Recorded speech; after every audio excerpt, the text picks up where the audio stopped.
Hugo Mixco, and I'm doing my presentation on Jose Hernandez, A Journey to the Stars. Next slide. Jose Hernandez is a true trailblazer. He made history by being one of the first immigrant workers, Mexican American workers, to travel to space. His amazing journey from the working in the fields to walking up to being in the stars, overcoming the challenging barriers. Jose Hernandez gave Latino people a really good influence. Speaking as a Latino myself, there aren't too many STEM influences that are Mexican. So it does really inspire a generation of not just myself, but other Latino.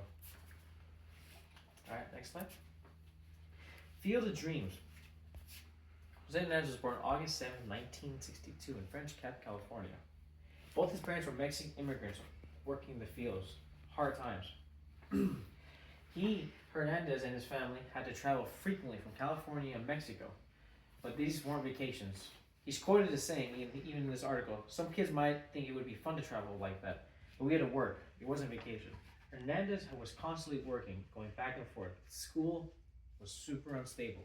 He didn't learn to speak English fluently until he was age 12. Difficult times for him. But at a young age, he was able to see the Apollo space landing. And this planted the seed in Jose Hernandez. Next slide. The dream begins. Early Hernandez already knew that he loved science and math. He was inspired by the spacewalk. After high school, he decided to focus on electrical engineering. He went to University of Stockton, California. He got his degree in electrical engineering, continued to Santa Barbara to get his master's. Parents were supportive the whole time. I feel like this is an important matter to speak in the Latino community, only because many parents at a certain generation believe that school isn't the best focus, it should be work. But Hernandez's parents not only supported, but they made education of primary importance in his life. All right, next slide. Post-college career. After graduating, he got his first employment at the Lawrence Livermore National Laboratory in 1987. This is where he engaged in a lot of research and industrial work.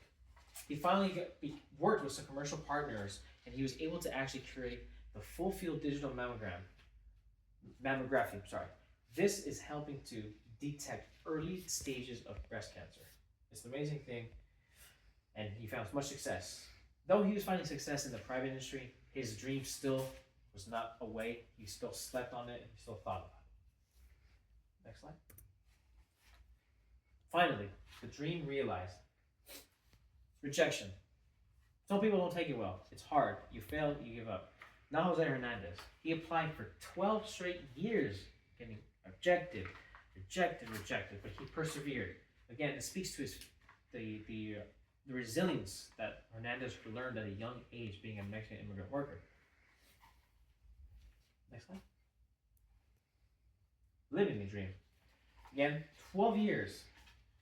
Finally got in. He was finally accepted into NASA, 2004. And then he had to endure more training, more rigorous training on his body, his mind, of every aspect. But he finally finished in 2006.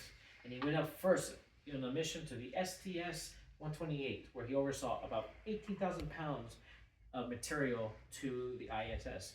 It took him 2 weeks mission. I believe it was 5.7 million miles in 2 weeks. Next slide. The legacy. Hernandez is a symbol of perseverance, as you've seen, especially for the Latino community, showing that hard work and dedication can help achieve the impossible. Hernandez, he speaks widely on the importance of diversity in STEM. It gives different perspectives and different lenses to view the world through. And he's continuing to influence many, many Latino scientists, engineers, physicists.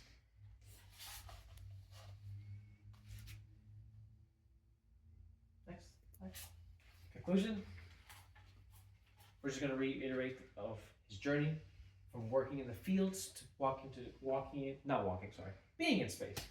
His contribution, the education, his education, his diversity that he's showing could impact science.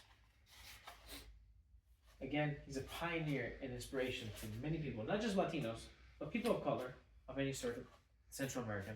He's showing that anyone can reach for the stars.